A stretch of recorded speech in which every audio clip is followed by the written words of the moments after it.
ଜାତୀୟ ସଡ଼କ ସୁରକ୍ଷା ମାସ ଉପଲକ୍ଷେ କଳିଙ୍ଗ ଚକ୍ଷୁ ଚିକିତ୍ସାଳୟ ଟ୍ରଷ୍ଟ ଏବଂ ଚିନ୍ତାମଣେଶ୍ୱର ପେଟ୍ରୋଲ ପମ୍ପର ମିଳିତ ସହଯୋଗରେ ପାହାଳସ୍ଥିତ ଚିନ୍ତାମଣେଶ୍ୱର ପେଟ୍ରୋଲ ପମ୍ପରେ ଏକ ମାଗଣା ଚକ୍ଷୁ ଚିକିତ୍ସା ଶିବିର ଜାନୁଆରୀ 16 ତାରିଖରେ ଅନୁଷ୍ଠିତ ହୋଇଯାଇଛି।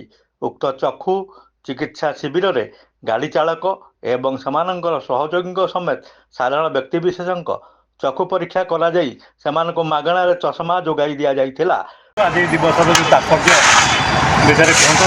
ଆମେ ଆଜି କଳିଙ୍ଗ ଆଇ ହସ୍ପିଟାଲ ଟ୍ରଷ୍ଟ ତରଫରୁ ଏଇଠି ଯେହେତୁ ସେଫ୍ଟି ରୋଡ଼ ସେଫ୍ଟି ମାସ ଚାଲିଛି ସେଥିପାଇଁ ଆକ୍ସିଡେଣ୍ଟ କେମିତି କମ୍ ରହିବ ଆଖି ପରୀକ୍ଷା କରାଉଛୁ ପ୍ରତି ଡ୍ରାଇଭର ହେଲ୍ପରମାନଙ୍କର ଏବଂ ଏହି କାର୍ଯ୍ୟକ୍ରମ ଦ୍ୱାରା ଆପଣମାନେ ଦେଖିଥିବେ ଯେ ଆମେ ଫ୍ରିରେ ବି ଚଷମା ଦେଉଛୁ ଏବଂ ତାଙ୍କୁ କହୁଛୁ ଯେ ଆଖିକି ଠିକ୍ରେ ରଖିକିରି ଗାଡ଼ି ଚଲାନ୍ତୁ।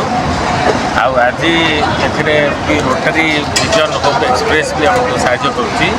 ତେଣୁ ଆମେ ମିଳିମିଶି ଆଜି ଗୋଟେ ଉତ୍ତମ ପଦକ୍ଷେପ ନେଉଛୁ। ବହୁତ ଧନ୍ୟବାଦ। ମୁଁ Prabhat Kumar Satapathy, Chintamaneswar filling station petrol पंपर डीलर।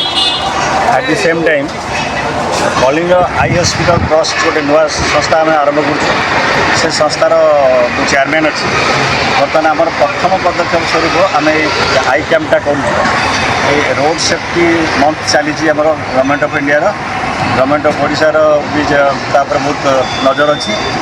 आमर जो ड्राइवर हेल्पर मैंने आसुच्च से आखि परीक्षा करने आम ए प्रकार अरेंजमेंट करूँ।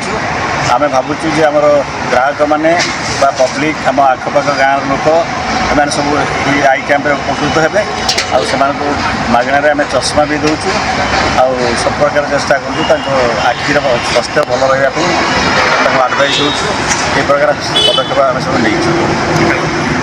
उक्त चक्षु चिकित्सा शिविर में first president Rotarian Savita Swain, air commander Arvind Mahanty, Kalinga hospital director Sarang Samal, Chintamaneswar petrol पंपर प्रोपाइटर प्रभात कुमार शतपथी जोग देइथिबा बेले चिंतामणेश्वर पेट्रोल पंपर कर्मचारी दिलीप कुमार महांती, सुधीर कुमार पट्टनायक, श्रुतिरेखा दास, प्रशांत राउत, चित्तरंजन पंडा, प्रफुल्ल बेहेरा, चित्रसेन दास प्रमुख परिचालना करथिले।